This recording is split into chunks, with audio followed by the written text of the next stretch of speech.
Good morning and welcome to yet another edition of The Conversation.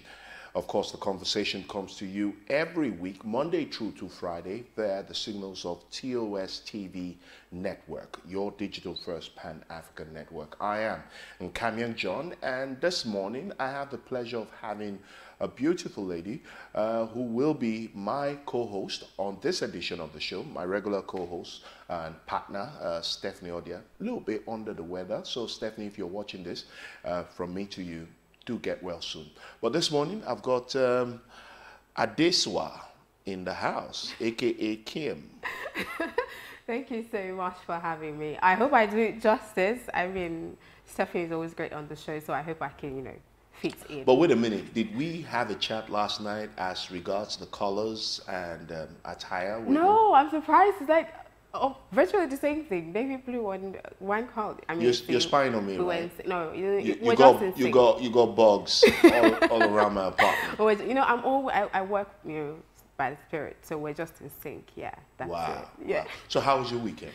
It was eventful, but I had adequate rest, so yeah, it was good. All right, it promises to be live and interactive, engaging as we do our bit to bring you up to speed with all that has happened, all that is happening, and prepare you towards what to look forward to as the week progresses. So we'll take a quick breather, and when we come back, it will be developments across Africa on The Conversation. Do stay with us. North to South Africa,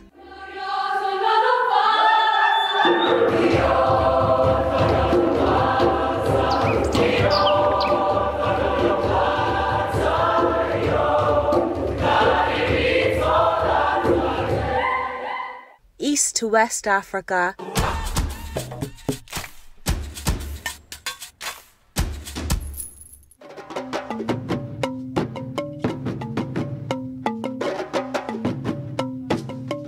TOS TV Network is your digital-first Pan-African news network, bringing you news from across the continent. Visit our website www.tostvnetwork.com and follow us on social media at TOS TV Network on Instagram, Facebook and Twitter. Watch us on television, channel 138 on TSTV Africa. It's still The Conversation, and if you're just joining us, once again, welcome and good morning. And this is the part of the show where we bring you up to speed with developments across our beautiful continent of Africa.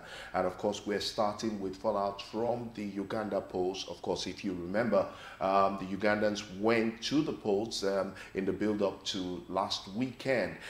We hear that Ugandan opposition leader Bobi Wine remains under house arrest. His party said on Sunday, after a disputed election, returned President Yoweri Museveni to office for a sixth term. The former reggae star turned lawmaker came second in the presidential election, and he said the process was marred by widespread fraud and violence. Away from Uganda, we're going to be going to Mali. This one, Mali probes death of 3 jihadist prisoners. The Malian army has ordered an investigation into the circumstances surrounding the death of 3 jihadist prisoners while they were being transferred to a military camp. Mali's armed forces said on Saturday. The army's chief of staff said in a statement that 3 or 4 prisoners lost their lives while being transferred from Bolkesi, where the Group of Support for Islam and Muslims, GSIM, a group close to Al-Qaeda, is active, to Savari, where the army has an important base. The statement said the chief of staff had ordered the opening of an investigation to determine the circumstances of the prisoner's death. He offers his condolences to the families of the victims. And to Ghana, women take on automobile industry. As greener solutions become the future for the automobile industry, a local startup in Ghana is providing the platform for female engineers in a sector dominated by men. The automobile manufacturing industry has for years been dominated by men. A team of young female engineers is poised to change the narrative. Solar Taxi Ghana is a local startup helping women contribute to finding greener solutions. Catherine Ama Wilson and Belinda Akaba are taking Ghana's automobile industry by storm with 9 others. They are finding greener solutions in a field traditionally dominated by men. Simply saying what a man can do. Women do it better. Not can, women do it better. Oh, we'll leave it at that. You remove the can. Yeah. All right, moving ahead to other developments, this time from Libya, where a Libyan political dialogue arranged by the United Nations has made progress towards agreeing a new transitional government to oversee the run-up to elections built for December, the United Nations said on Saturday. Now, participants at talks in Geneva agree on a mechanism for choosing the new government, whose formation has been the subject of wrangling amongst the main factions in a country that is a major oil producer. Now, acting United Nations Libya envoy Stephanie Williams said the agreement represented the best possible compromise on the issue and could lead to the selection of a transitional government in several weeks. And we hear that Nigeria's Army Chief of Staff, General Tuku Burutai, has praised his forces for recapturing a military base in the far northeast of the country that had been seized by militant jihadists. Now, an army spokesman said the Air Force had played a decisive role with attacks on gun trucks used by the jihadists to take the military camp at Maite in Borno State. Now, reports from the area said fighting continued for 8 hours. A group known as the Islamic State in West Africa said it had overturned the town, burnt down the base, and killed numerous soldiers. We have to give kudos to the Nigerian army, though. I think they're doing a really, really good job at fighting terrorism, especially the Boko Haram terrorist group. Well, yes, we could give them a thumbs up, but I think until this subject or issue of insecurity and the war against insurgency is finally quelled, that is when you could say that yes, it's a win for the Nigerian military. Personally, I actually think they're working with what they have, so we cannot really say until, because I think the issue of insecurity isn't going anywhere soon, actually. So, well, if we continue to have that mindset, then Nigeria will continue to be under siege.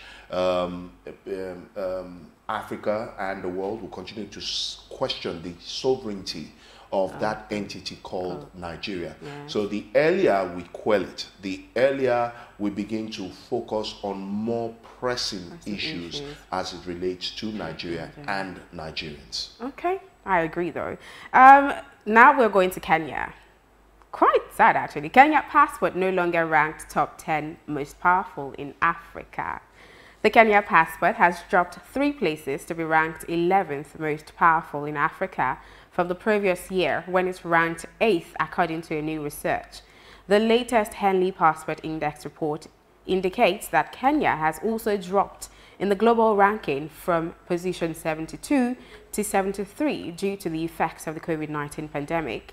Kenya has lost 13 positions on the mobility score, which measures the number of countries a holder of a particular passport can visit without a visa or get a visa on arrival.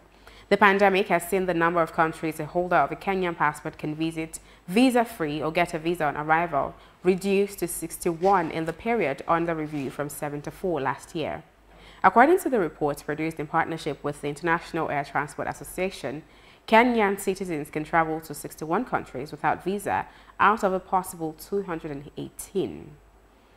That is, I wouldn't know how Kenyans will feel about that one, but yeah. Well, any country that is faced with security issues. Yeah. Kenya is one of those countries in East Africa which unfortunately, just like Nigeria, has had issues with insecurity. They are trying to quell constant attacks from Al-Shabaab. Yes. Al-Shabaab is also an arm of ISIS West Africa, linked to Al-Qaeda and all of that. So the entire East Africa leading to the Horn of Africa is a major problem, all the way from West Africa, Mali, Burkina Faso, leading to Sudan, from Sudan going, it's just chaos across the continent. But here they are attributing that to the effects of the COVID-19 pandemic, not necessarily to insecurity? Corona has badly hit the entire continent,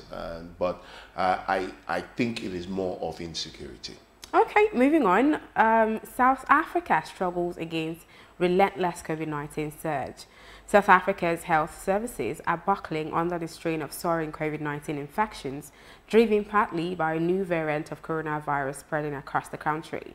Medical professionals warn the relentless infection wave that has seen more than 130,000 new cases and 4,000 related deaths in the last week alone threatens to overrun both public and private hospitals.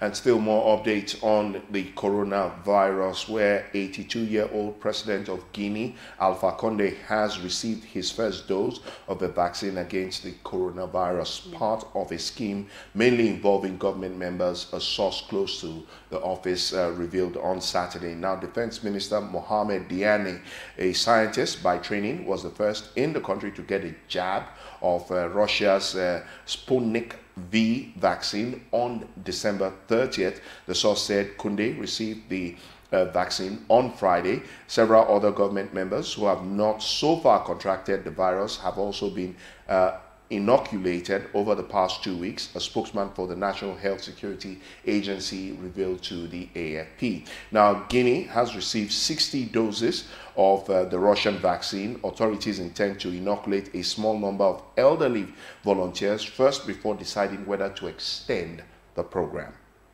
And in the Gambia, we hear it has registered 2 cases of a British identified corona mutation, which is likely more infectious, the tiny West African state government revealed on Thursday. Now, the Gambian Health Minister, Hamadu Samate, told lawmakers that the strand was detected in 2 people who entered the country, both of whom were asymptomatic but did not give further details. So we'll give you the latest update as far as the COVID-19 is concerned.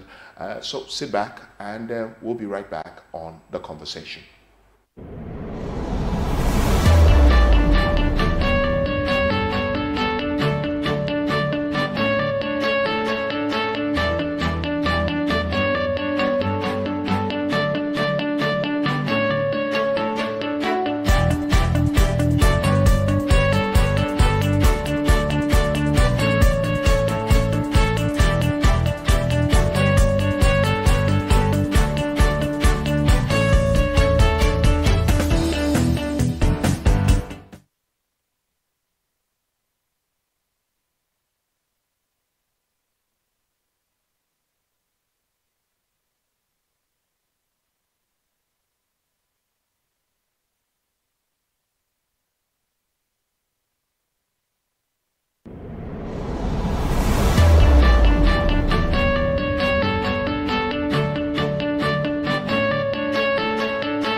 All right, thanks for staying with us. So far, we have tried to bring you up to speed with developments across Africa, and right now we're jumping into the newspaper review, where we're bringing you what's happening on the front pages of the national dailies right here in Nigeria. And this morning we're starting with the Daily Trust newspaper, and it has a gaping headline. The center of the newspaper: states squander billions as ruling party clears local government polls. And it's got 3 riders under that headline.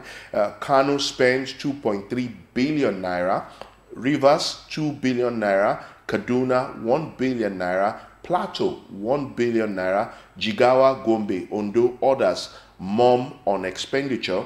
Third rider: it's a fraud, CSO say, call for ISEC scrap. So that's the story that is making the rounds as far as the Daily Trust is concerned. Gaping headline. Now, looking at the on top of that headline, on the left hand side of the Daily Trust, COVID-19, Edo, Kaduna government suspends school resumption. Of course, schools are resuming across the country today, and but states of Kaduna and Edo have suspended the resumption of schools. In Edo State, not just primary or post-primary schools, but everything as far as education is concerned in Edo State will not open this week. And we also hear that Lagos State is tingling with a number of ideas. There is the suggestion of having schools open in batches, morning session, evening session in Lagos State. Of course, the plan is also, there is also the plan to probably also suspend the reopening of schools as well in Lagos State. Don't forget, Lagos State in recent weeks had become the epicenter of the second wave of COVID-19. Still on the Daily Trust, Osibajo, Southwest governors, monarchs, orders for Yoruba Summit. And on the right-hand side of the top of Daily Trust, Ekiti to spend 1.4 billion to equip Amotekun. Now, Amotekun is the security unit that is now operational in the southwestern states of Nigeria. And they've been quite effective, even though of recent there has been some level of high-handedness in their operations. But 1.4 billion, that's quite a sum.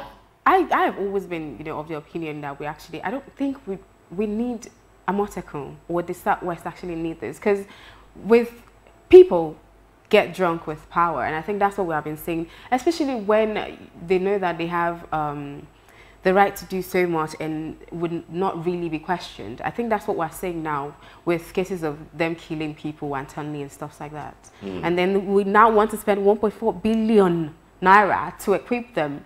With what? What exactly are they getting equipped with? Weapons and stuff like that? Well, I guess it's left for Ekiti government to explain what exactly 1.4 billion will be going in the security architecture of Amotekun. So, I guess you've got the Daily Times. Yes. Moving on to the Daily Times. I think this is about the COVID-19 pandemic. Experts warn against fresh lockdown. Then on the bottom left, it says, still on the issue of insecurity, Khan asked Buhari to stop killing of religious leaders. And then in the middle of that, the editorial section, it says decline in states' internally generated revenue. And on the US inauguration, Joe Biden to issue executive orders to reverse Trump's policies. This is 141. And then on top of that, on 2023, Ohabuna joins presidential race. I think that is here in, would that be here in Nigeria though? All right, let's look at the Business Day, where very interesting headline on the front page of Business Day. I can relate to this, and I'm sure Adesua too can relate to this.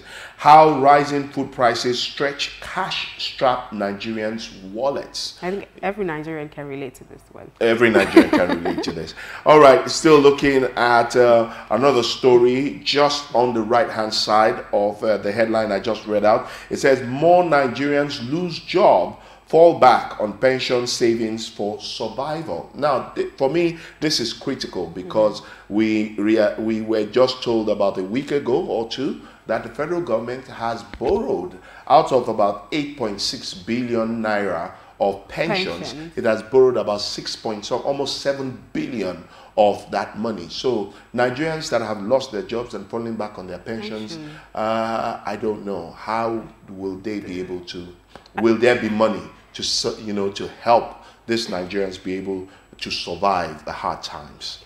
But I have a reservation about actually borrowing from people's pensions, because that's people's money. You don't even know eventualities. Somebody could lose their job tomorrow, and that would be the money that they need. So why?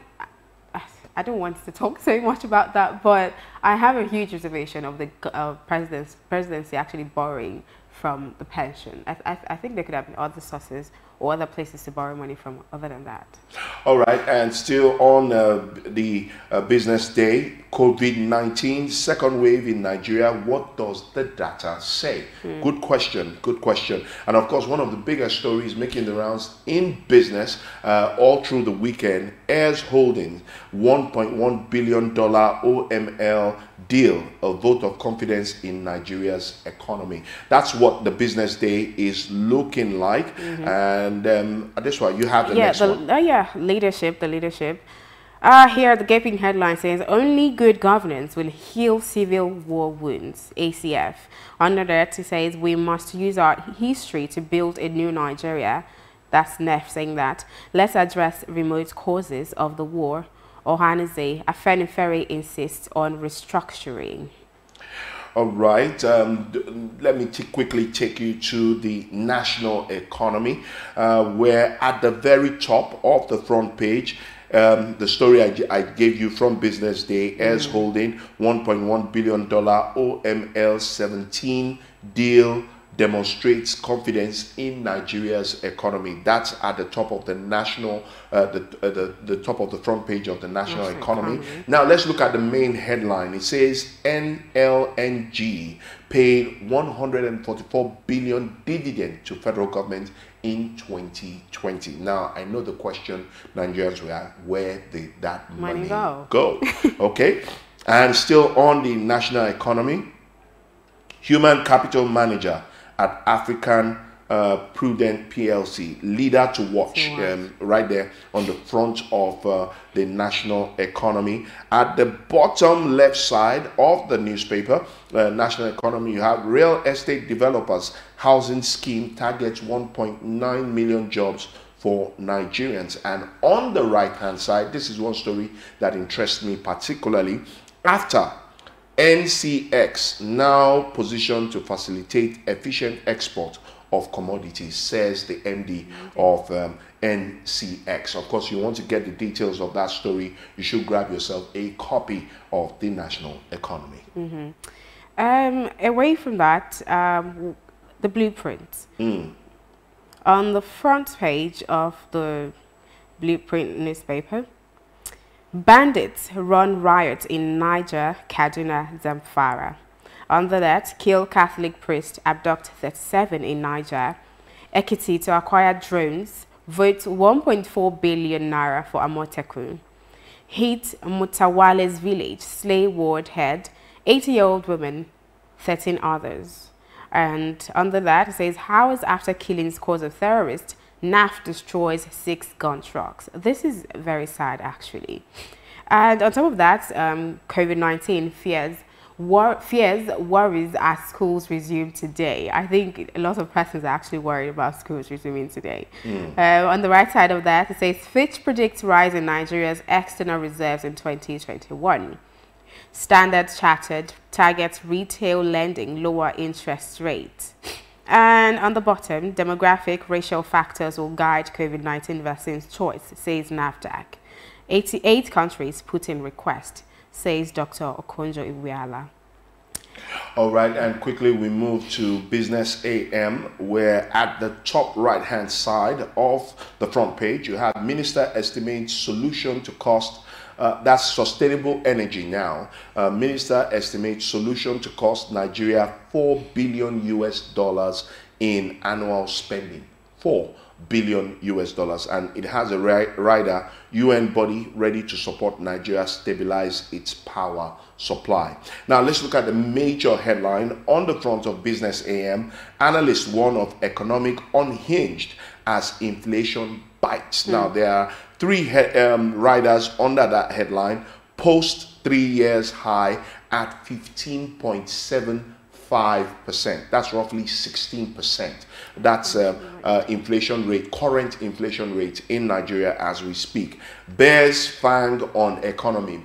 That's a term used in the stock market, telling you that the bears are bearing down on the economy. That means the arrow in the economy is red and it's pointing down for financial experts, right?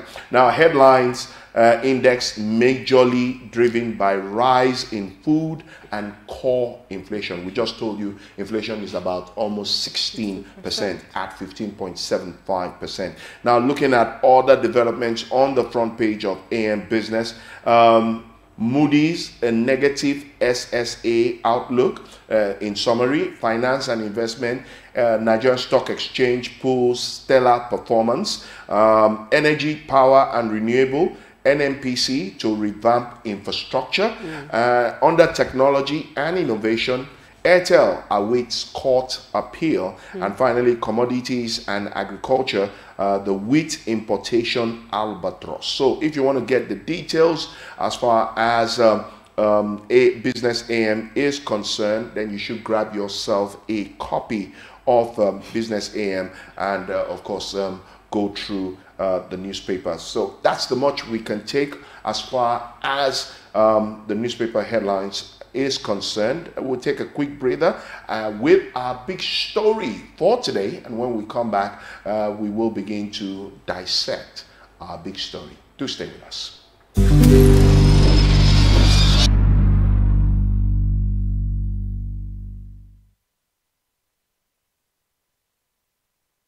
Five years ago, when he addressed the issue of him stepping down, he asked, "How can I go out of a banana plantation I have planted that has started bearing fruits?" For this revolutionary, the harvest is still not over. With over 18.1 million people registered to vote, Ugandans headed to the polls to elect a president and members of parliament on Thursday, 14th January 2021. The polls have been clouded by uncertainty and already marred by violence. Robert Kyagulanyi, 38, a musician turned politician, better known as Bobi Wine, is among 10 candidates challenging President Yoweri Museveni's 35 years in power. Bobi Wine has mobilized many young people who were previously not involved in politics to come out to vote.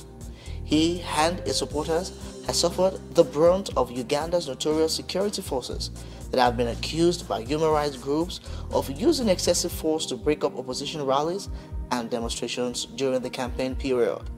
Bobi Wine has been arrested multiple times, often prevented from attending his rallies, and some of his election team members have been killed, disappeared, or detained. Reports from the elections held on Thursday, 14th January 2021 shows that the run-up to Thursday's election was more violent than in previous polls.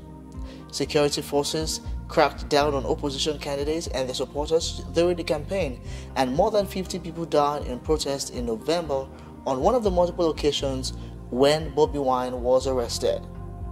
Uganda's Election Commission on Saturday declared incumbent Yoweri Museveni the winner of the presidential election, extending his 35-year rule as his main rival alleged fraud and urged citizens to reject the result. Museveni won 5.85 million votes, or 58.64% of the total, while main opposition candidate Bobi Wine won 3.48 million votes, or 34.83%, the Election Commission said in a televised news conference.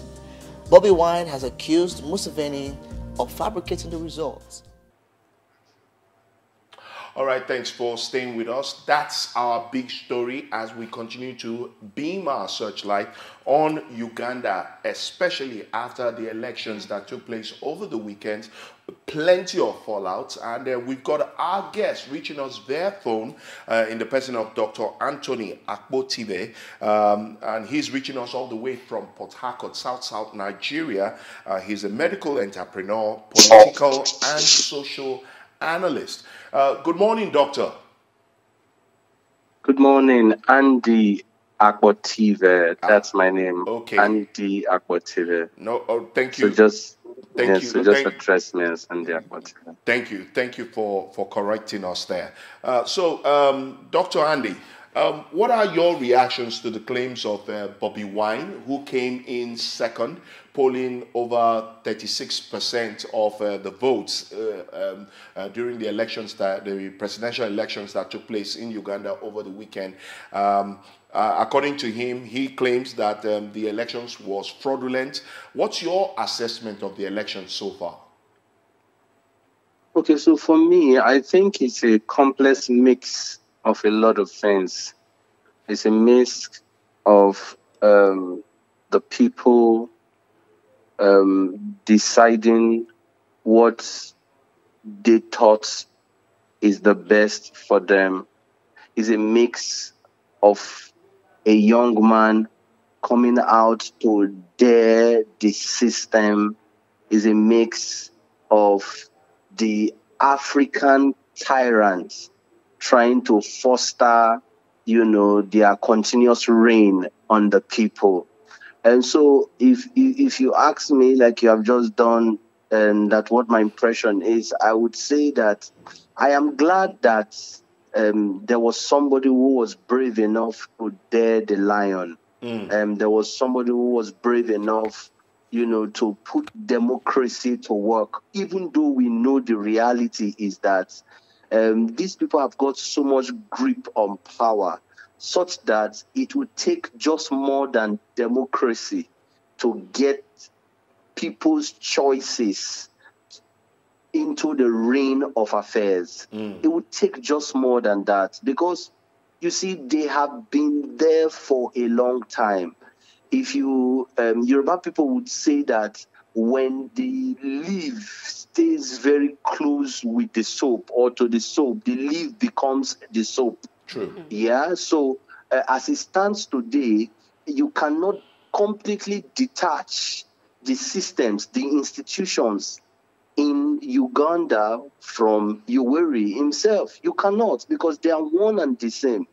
You would not expect that just like the wave of a magic wand, you are going to have a Bobby Wine become the president through this electoral process. Who is the chairman of their INEC there?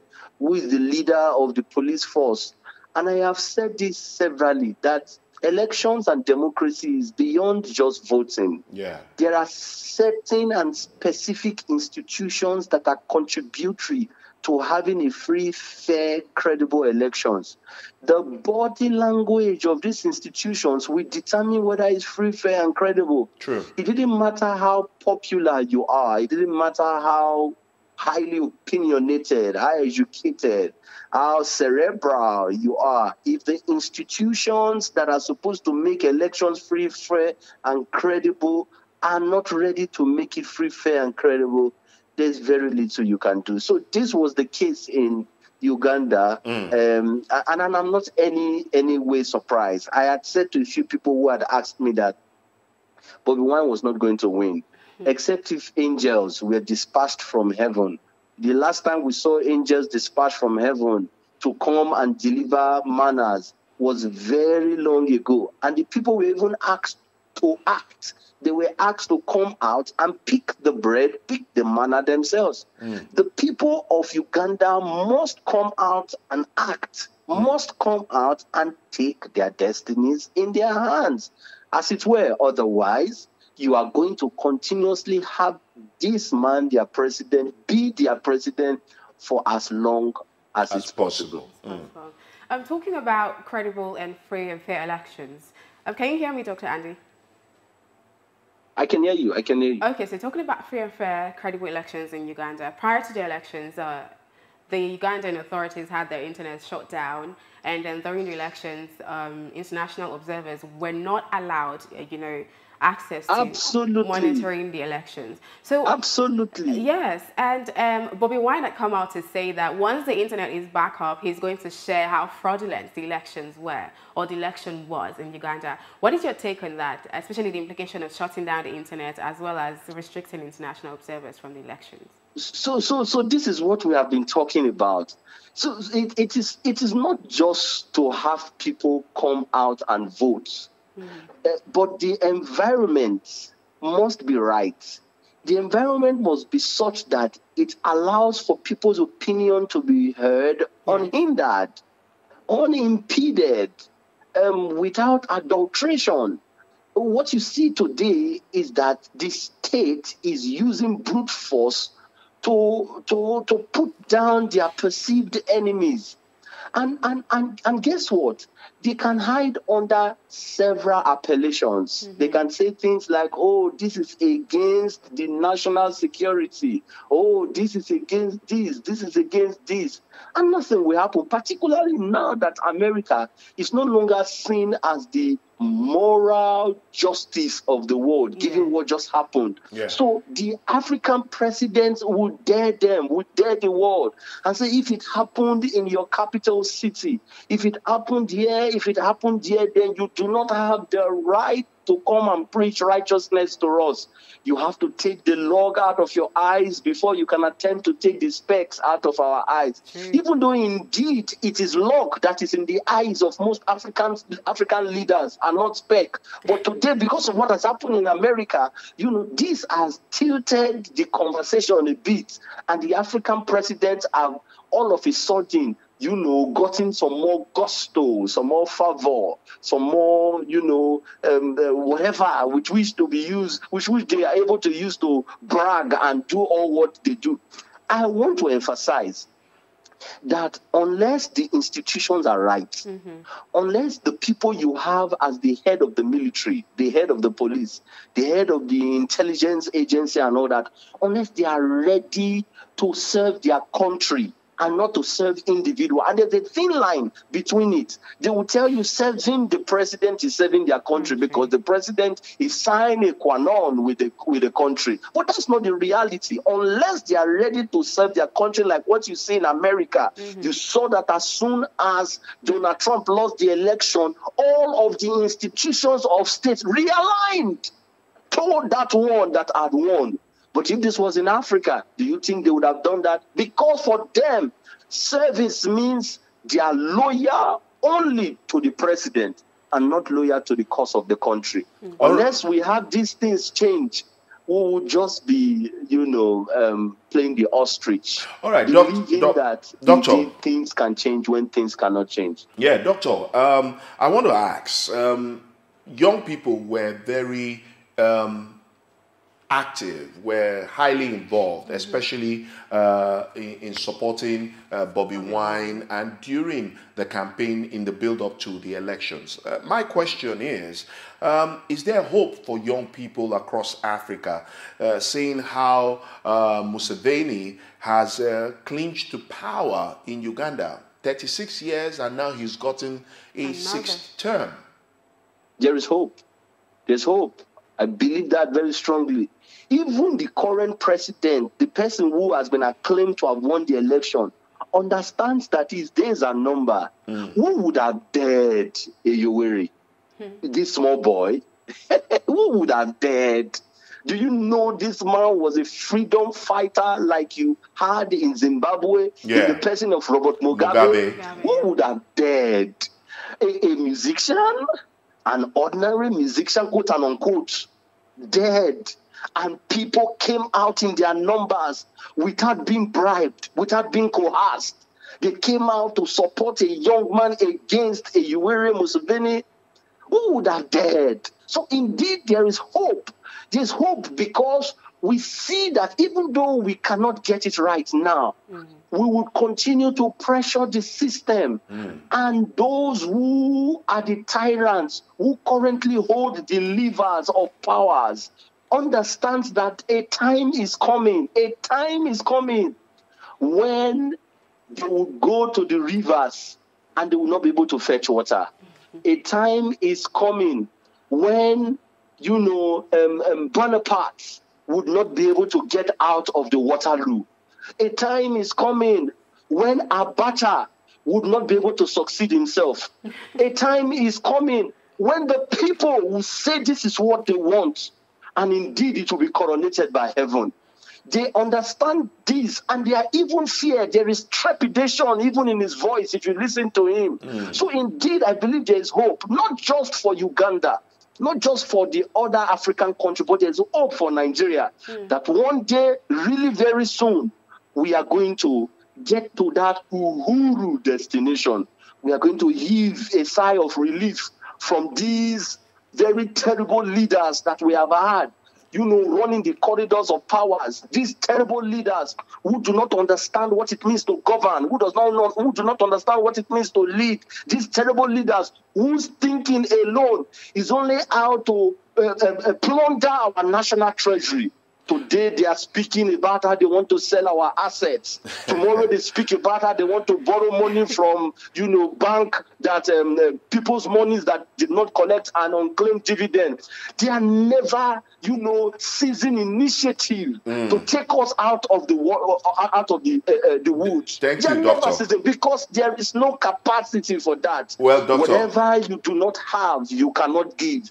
You can only give out of your reservoir. If I did not have a million naira and you asked me to give you a million naira, it didn't matter how much I loved you, I wouldn't be able to give you. But if I had a million naira and you asked for 200,000 naira, if I loved you even this much, I would be able to give you the 200,000. Thank you, Doctor. I see hope indeed for Nigerians. Thank you so much. That is going to materialize very soon. Thank you so much, Doctor. You're beginning to sound like a freedom fighter yourself. Time really not our friend, but we really appreciate that you could make out time to be part of the show this morning on The Conversation. And we hope that when we do call on you in the future, you will oblige us your time and presence. Thank you so much for having me, my brother. Thank you so much, Doctor.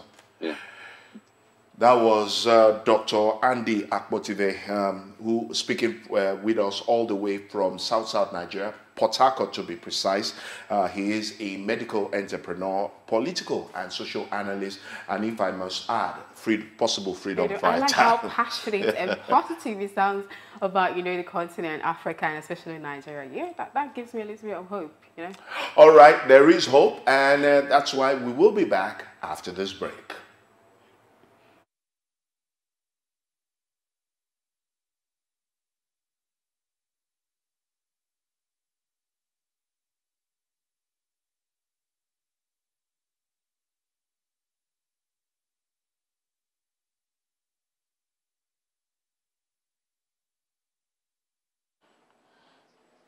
Yes.